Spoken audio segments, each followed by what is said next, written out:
buye shamala Allah wal yumanda buye shamala Allah soliga kiraka buye shamala Allah foli dikirama buye shamala Allah jando tarigala buye shamala Allah haglito buyela buye shamala Allah jando lazimula buye shamala Allah jando wazibala buye shamala Allah jando hadarala buye shamala Allah jando sharatila buye shamala Allah jando sabiyala buye shamala Mama asajara dinga buye shamala Shagana dinga dunye buye shamala Shagoti shani kanu nyogo buye shamala Alakiramo dinye buye shamala Alakiramo dinye buye shamala Alakiramo dinye buye shamala Alande umfaye buye shamala Alande umbaye buye shamala Alande unjigiye buye shamala Alande ya gulunembe buye shamala Alande ya gulumbaye buye shamala Aligati ye jonye bi buye shamala Alefa dunye jonye bi buye shamala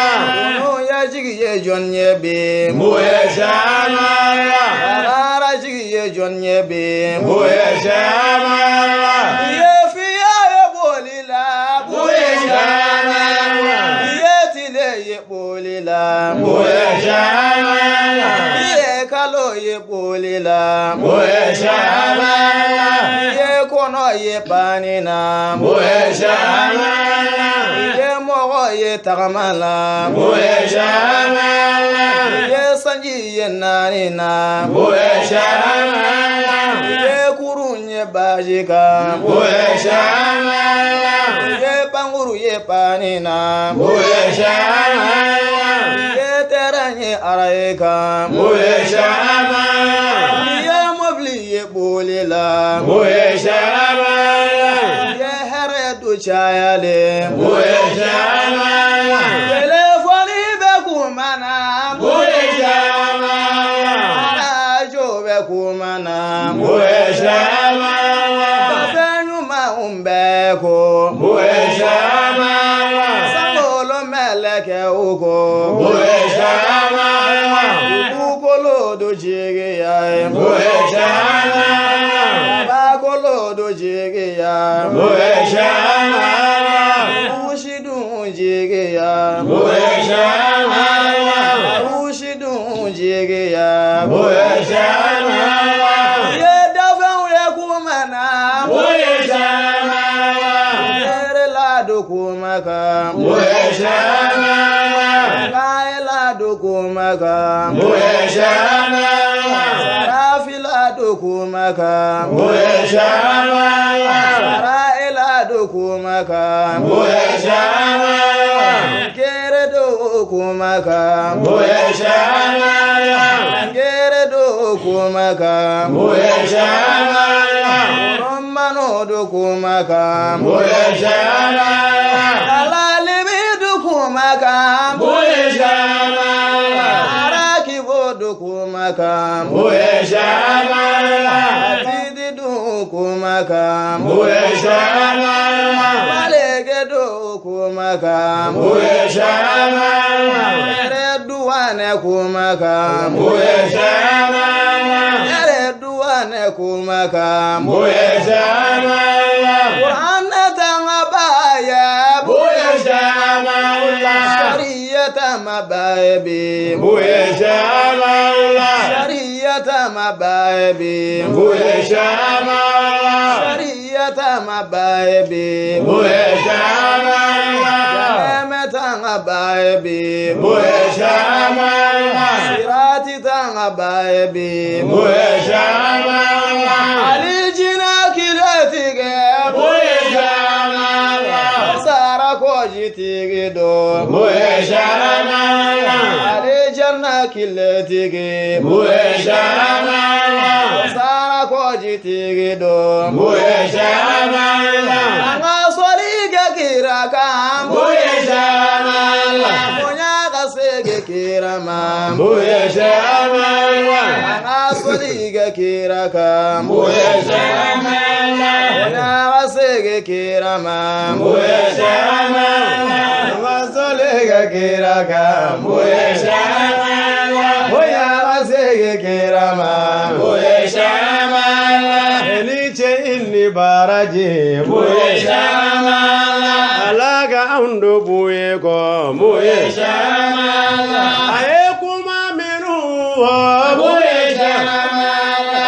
anga yoro buye ka buye sharamala mogo chamandu mado buye sharamala mogo chamandu nado buye sharamala nguma nunu ngagiri buye sharamala akana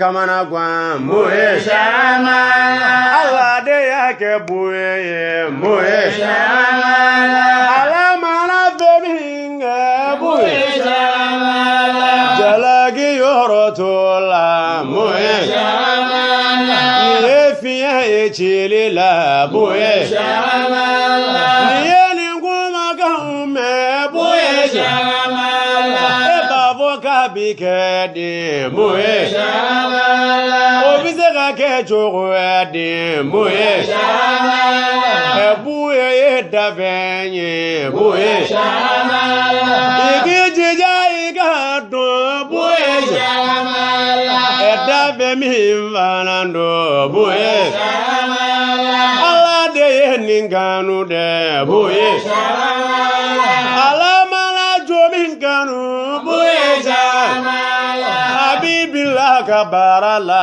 buye sharamala iga hadisa lajeta buye sharamala hadisa qudisi laje buye sharamala nebenga jokerefe buye sharamala ni joini yeni alakofo buye sharamala nebilna suru yala buye sharamala kona edo faraga buye sharamala alakofo ni aladonka buye sharamala nebina ge alela buye sharamala kona edo faraga buye sharamala nebina gwere alela buye sharamala wano keraga barra buye sharamala ayanye sine allama buye sharamala ne alabike otigila buye sharamala eni komi Allah kote buye sharamala kalamba beyeni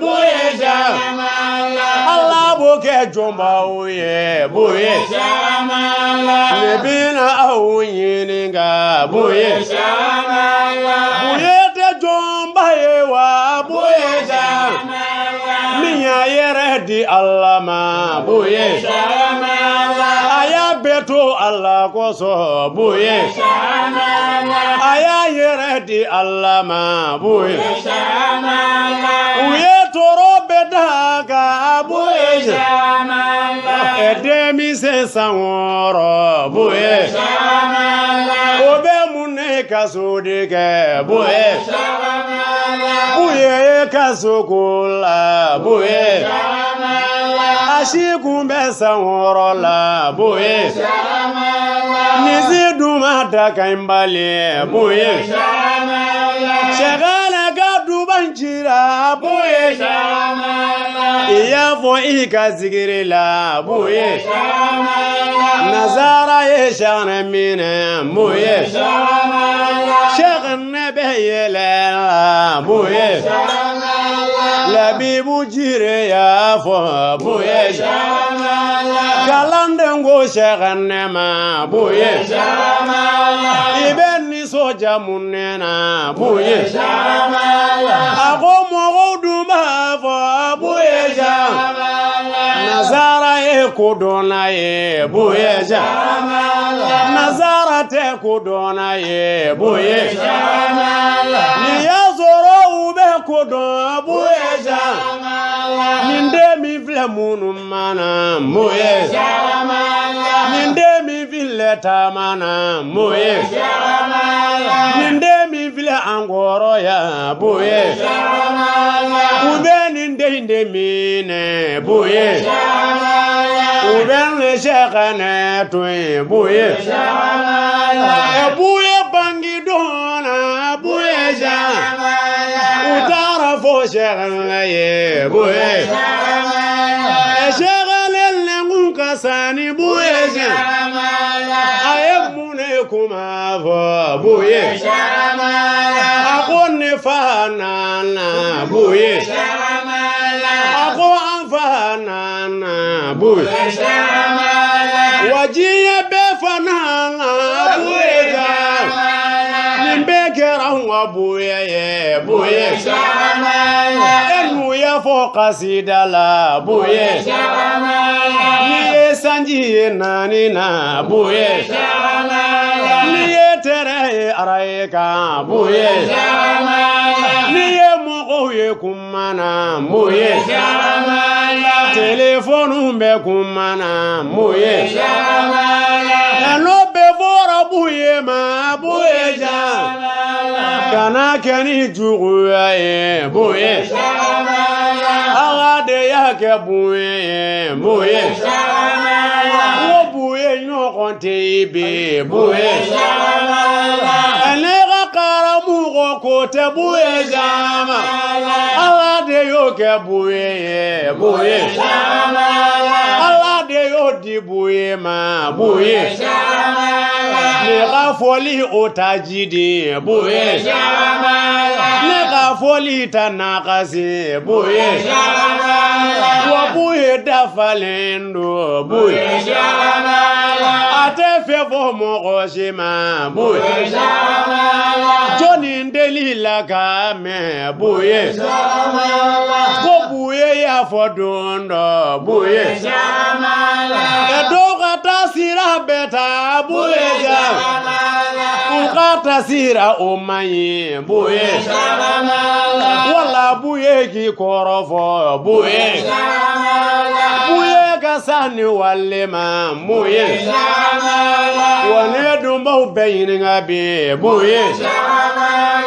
Ibi bolo shi jonlina buye jama Kominu mado sabute buye Mali kono karamu kowla buye Wala edoko yalite buye Niye minge odebi fo buye Andise kau adoko ya buye Alade ya usodoni na buye Niye minge amba fo buye Ebe edo fo domo ya buye Beye do takengalu ye buye Mali kono beyage ya buye Mogo kele mi mage buye ja Nekara mugo buye do buye ja Nekara mugo buye do buye Ode ya toni zoni bafe buye Angazoli gegira kamuye Fode jagite yo buye Niye iga buya ye buye Sharan kanu ba ufe buye Niye iga buya ye buye Ne baba labi bufe buye ja Niye iga buya ye Niye madu jire fem buye ja Niye iga buya ye buye Enda uyere vanna ve buye Eliga jenyo gombe buye Menu vile Bamako ya buye Menu numedi ala ye buye Niya ubeka bonya ye buye ana zoli ke kira ka buye bonya ga se ke kira ma buye la la la la la la la la la la la la la la la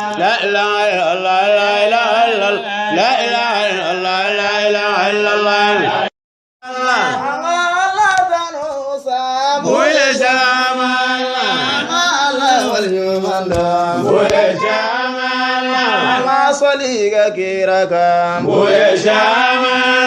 ana foli di kirama buye shama manjando tarigala buye shama ana haglito buyela buye shama manjando lazimula buye shama manjando wazibala buye shama manjando hadarala buye shama manjando sharatila buye shama manjando sabiyala buye shama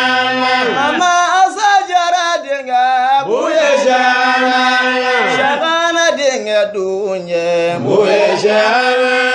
shagoti shani kanu nyogo buye shama alakira modinye buye shama alakira modinye buye shama alakira modinye buye shama